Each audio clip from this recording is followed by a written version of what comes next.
In the restless waters of the South China Sea, where geopolitical currents clash with the unyielding tides of sovereignty, the Philippine Marine Corps wields a modest yet symbolically potent instrument of power: its fleet of 8 KAAV-7A1 Amphibious Assault Vehicles.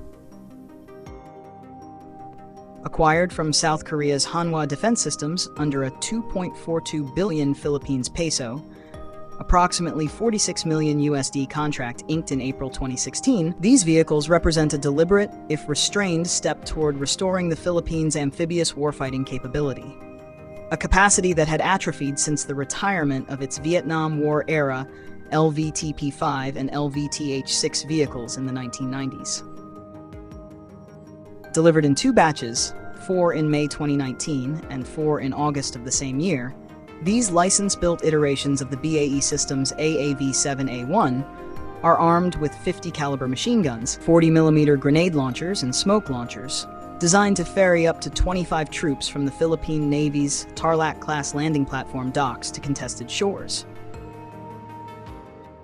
Yet, as the Philippines navigates the turbulent geopolitics of the Indo-Pacific, the question lingers. Does this small fleet signal a genuine resurgence of maritime power, or merely a symbolic gesture in a theater of escalating tensions? The acquisition of the KAAV-7A1s, formalized under the Horizon 1 phase of the revised Armed Forces of the Philippines Modernization program, was no mere procurement but a calculated act of strategic reawakening. For decades, the PMC had languished without modern amphibious platforms, its ability to project power from sea to shore diminished by obsolescence and budgetary neglect. The 2016 contract with Hanwha was a response to this vulnerability, driven by the imperatives of territorial defense in a region where China's expansive claims and militarized outposts cast a long shadow. The vehicles, launched primarily from the BRP Tarlac and BRP Davao del Sur, are not merely tools of transport, but emblems of Manila's resolve to assert its maritime rights, particularly in the contested Spratly Islands and Scarborough Shoal. Their activation during the Philippine Navy's 121st anniversary in May 2019 was a moment of quiet pride, a signal that the nation could once again project force across the aqueous frontier that defines its identity as an archipelagic state. Operationally, the KAAV-7A1s have proven their worth, albeit within the confines of their limited numbers. The PMC's Amphibious Assault Vehicle Company, nestled within the Armored Assault Battalion, has integrated these vehicles into a rigorous regimen of training and joint exercises. The Daggett PA exercise of September 2019, conducted in the strategic waters of Subic Bay, saw the vehicles execute ship-to-shore maneuvers with a precision that belied their recent introduction. Similarly, the Kamandag series, a multinational endeavor involving Philippine, US, and Japanese forces, has showcased the fleet's interoperability in complex littoral operations. In October 2019 and subsequent iterations, the KAAV-7A1s rolled ashore in Ternate, Cavite, their tracks grinding against the sand as they demonstrated the PMC's capacity to operate alongside allies in a region fraught with strategic rivalry. These exercises are not mere drills, but statements of intent, affirmations of the Philippines' commitment to a rules-based order in the face of revisionist ambitions. Yet, for all their symbolic and operational weight, the 8-vehicle fleet is a study in strategic modesty. In 2019, the PMC articulated ambitions to expand its inventory, with plans to acquire at least 16 additional AAVs to bolster its amphibious capabilities.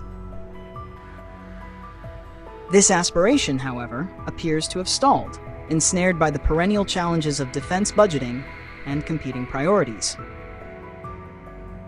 The absence of confirmed follow-on purchases in the intervening years speaks to the broader malaise afflicting Philippine defense modernization, a vision grand in scope, but constrained by fiscal realities and bureaucratic inertia.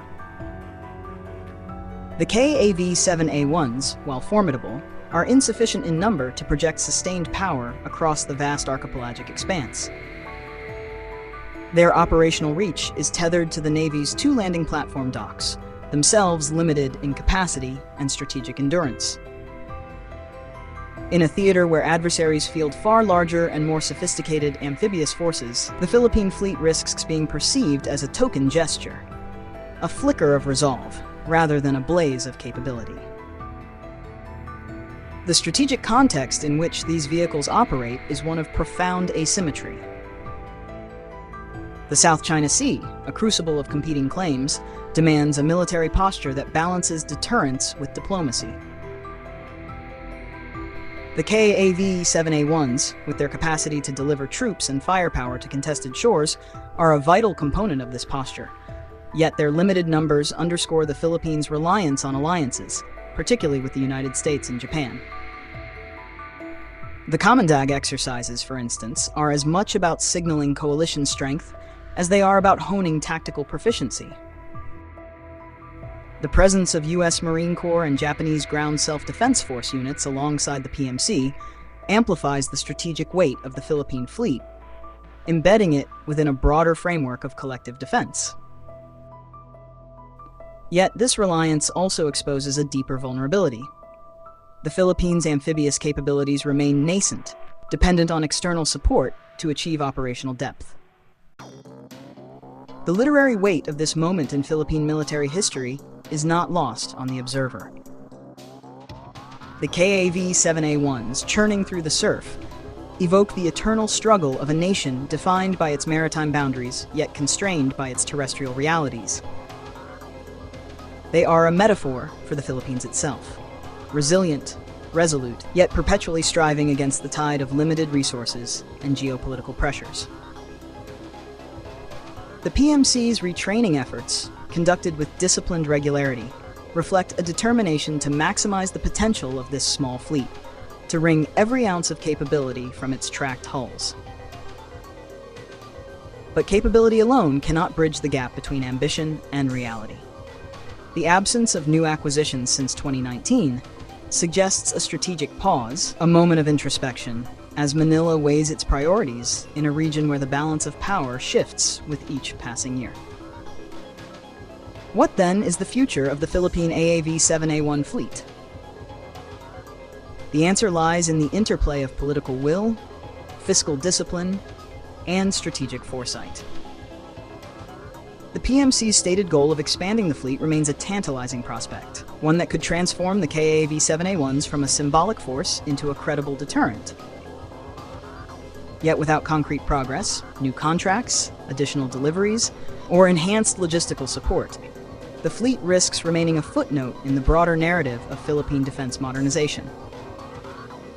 The South China Sea, with its contested reefs and shoals, demands more than symbolic gestures. It requires a sustained commitment to building a force capable of defending the nation's maritime patrimony. The KAAV-7A1s, for all their utility, are but a single thread in this tapestry, their tracks carving a path toward a future that remains tantalizingly out of reach. In the final analysis, the Philippine AAV-7A1 fleet embodies both the promise and the peril of a nation striving to assert its place in a contested maritime domain. 8 vehicles, meticulously maintained and rigorously trained, stand as a testament to the PMC's resolve. Yet their limited numbers and the absence of confirmed expansion plans cast a shadow over their strategic impact. As the Philippines navigates the treacherous waters of the Indo-Pacific, the KAV-7A1s serve as both a beacon of ambition and a reminder of the challenges that lie ahead. In their tracks, we see the faint outline of a nation's maritime destiny, bold in vision, yet tempered by the weight of reality.